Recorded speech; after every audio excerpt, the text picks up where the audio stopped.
Nursing day का celebration किए। तो इस साल ये वर्ल्ड नर्सिंग डे जो है ये बहुत ही सिग्निफिकेंट है, क्योंकि अब हम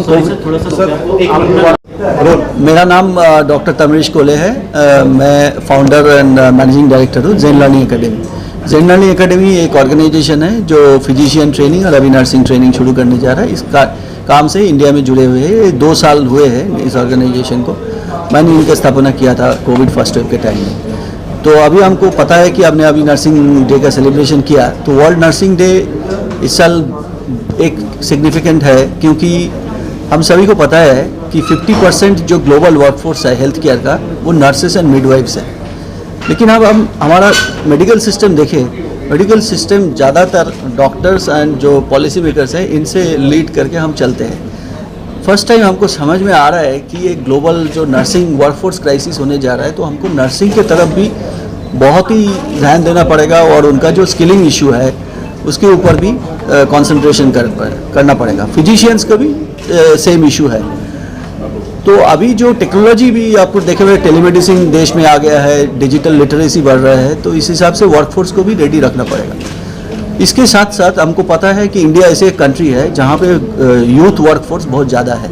हम ऐसे कंट्री नहीं है कि जहाँ पे ज़्यादा बुजुर्ग लोग हैं।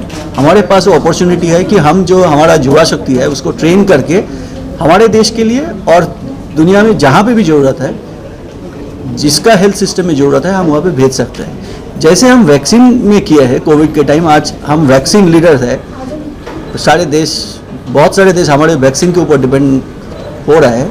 ऐसे हमारा वर्कफोर्स जो ज़्यादातर स्किल्ड वर्कफोर्स है हमारे पास, और हमारे और एक एडवांटेज है कि हम बहुत ज़्यादा वर्कफोर्स इंग्लिश स्पीकिंग है। हमारा जो मीडियम ऑफ इंस्ट्रक्शन है वो इंग्लिश में है।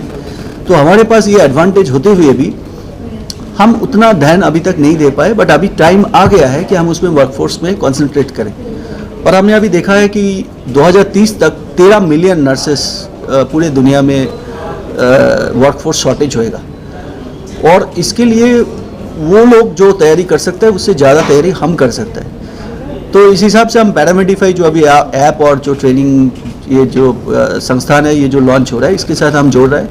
हमारा काम होएगा अपस्किलिंग करना, डॉक्टर्स, नर्सेस, पैरामेडिक्स जो बहुत संख्या में हमारे पास है। दुनिया में सबसे ज़्यादा फार्मासिस्ट हमारे देश में है।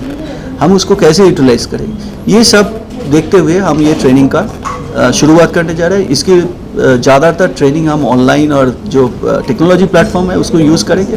हमारा मकसद ये होगा कि ट्रेनिंग और स्किल को हम हर पिन कोड में ले जा सके। ज़्यादातर ये होता है कि लोग बड़े शहरों में आता है स्किल और सीखने के लिए, बहुत लोग आ भी नहीं सकता है, उनका वो नहीं है, कैपेबिलिटी नहीं है। तो इस हिसाब से हम टेक्नोलॉजी का यूज़ कर रहे हैं। इसलिए ऐप और इसके जरिए हम जो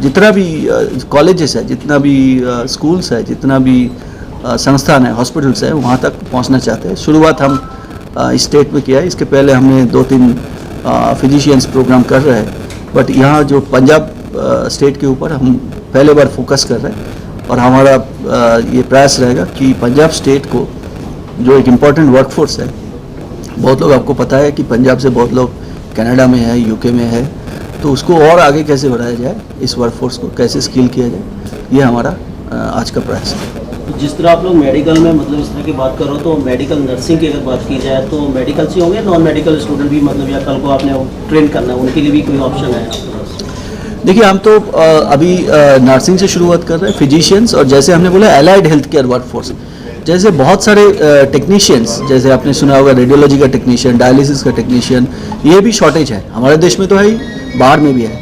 तो उस जब जो जॉब रोल्स है उसमें भी हम ट्रेनिंग करेंगे। और आपको ये भी पता है कि 2020 में हमारे देश में allied health care bill launch हो गया है। सो जैसे हम डॉक्टरों का एक काउंसिल होता है, नर्सेस का काउंसिल होता है, ऐसे एलाइड हेल्थ केयर वर्कर्स को सबके इकट्ठा करके एक काउंसिल बन रहा है कि उसका जो ट्रेनिंग, एजुकेशन, वो भी रेगुलेशंस हमारे देश में आ चुका है। तो आगे हमारा यही प्रयास रहेगा कि ये जो ट्रेनिंग है ये non medical field, non medical नहीं, पैरामेडिकल फील्ड में हम एक्सटेंड करेंगे। तो सर ये रिकॉग्नाइज वगैरह भी होगा, कोई सर्टिफाइड भी होंगे, मतलब कल को कहीं और अप्लाई करते हैं जॉब वगैरह के लिए, तो सर्टिफाइड? देखिए, आपको पता है health care sector skill council हमारे देश में है, उसके जगह पे ये एलाइड हेल्थ केयर काउंसिल आ रहा है। तो हम एक ट्रांजिशन फेज में है। तो अभी तक जितना भी ये जो allied health care job roles थे, ये health care sector skill council का सर्टिफिकेशन में आते थे। तो हमारा भी जब ट्रेनिंग प्रोग्राम लॉन्च होंगे उसके अंडर ही होंगे। और जो अपस्किलिंग का मतलब ये है कि आप ट्रेडिशनल जो डिग्री स्पेस है, जैसे मेरा भी जो डिग्री है, अगर मेरे को कुछ सीखना पड़े आगे 1 हफ्ते 2 हफ्ते 3 हफ्ते, तो मैं जाके कोई जगह जाऊँ और एक एप्लीकेशन हो जहाँ पे मैं कोई नया टेक्नोलॉजी मैं सीखूँ। वैसे हर व्यक्ति के पास वो सुविधा होना चाहिए कि तुरंत कोई नया चीज़ आ जाए तो उसको वो अपस्किलिंग के जरिए सीख सकेंगे। इसके लिए सर्टिफिकेशन भी होंगे, बट ये ट्रेडिशनल जो डिग्री स्पेस है उससे ये अलग है। Upskilling you will need life long. जितना दिन आप इस प्रोफेशन में रहेंगे आपको अपस्किलिंग का जरूरत पड़ेगी। कोविड का दौर चला है, आपने क्या एज ए एक्सपर्ट आप क्या देखते हो कि कोविड में जब चला था सभी हॉस्पिटल में आइसोलेटेड वार्ड बना दिए गए, सारा कुछ कर दिया गया, लेकिन एक्सपर्ट की कितनी कमी आप मानते हो कि एक्सपर्ट की कमी रही है? क्या देखते हो आप इस तरह? आपने बहुत ही इंपॉर्टेंट क्वेश्चन पूछा है। इससे काफ़ी मेरा पर्सनल एक्सपीरियंस भी है। कोविड 1 जब वेव हुए तब मैं जो हॉस्पिटल में काम करता था वो कोविड हॉस्पिटल बन गए थे, क्योंकि उस टाइम सारे हॉस्पिटल रेडी नहीं थे कोविड हॉस्पिटल बनने के लिए। तो काफ़ी वक्त तक हमारा वर्कफोर्स जो है उसको कमियां महसूस हुआ, ट्रेंड वर्कफोर्स। तो हमने 2-3 और हॉस्पिटल से मिल के वो कोविड हॉस्पिटल चलाए। उसके बाद जब सेकेंड वेव आया, मैं पर्सनल एक्सपीरियंस बताना चाहता हूँ। मेरे को खुद कोविड हो गया था, मैं 10 दिन आईसीयू में था।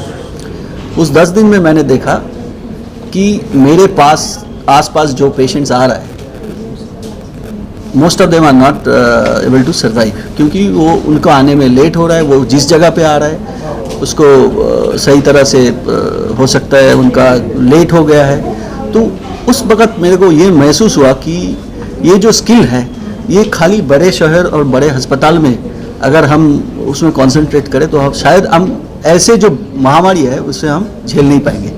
तो उस हिसाब से मैं जब ठीक हो गया भगवान का आशीर्वाद से, हाँ, तब मेरे को ये लगा कि आप मेरे को ये स्किल का जो मिशन है इसमें योगदान एक्टिवली करना चाहिए।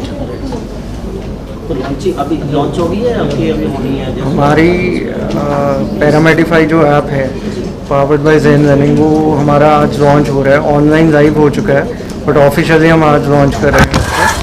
बेसिकली जैसे मेरे कुलीग डॉक्टर टैमरिश ने कहा कि हमारा मकसद है नर्सेज और जितने भी अलाइड हेल्थ केयर प्रोफेशनल्स हैं उनको ट्रेन करके एक अच्छी जॉब दिलाना, या वो जहाँ पे हैं उस पे वो अच्छा परफॉर्म कर सकें। तो जो हमारा पैरामेडिफाई ऐप है और वेबसाइट है, हम वहाँ पे global job opportunity show case करेंगे, जिसके लिए उन हर एक चीज़ के लिए उनकी डिफरेंट एलिजिबिलिटी है और उनको अपस्किल होना पड़ेगा उस लेवल तक पहुंचने के लिए। बट हमारा ये मकसद है कि कोई ट्रेनिंग लेके बिना जॉब के ना रह जाए, ठीक है?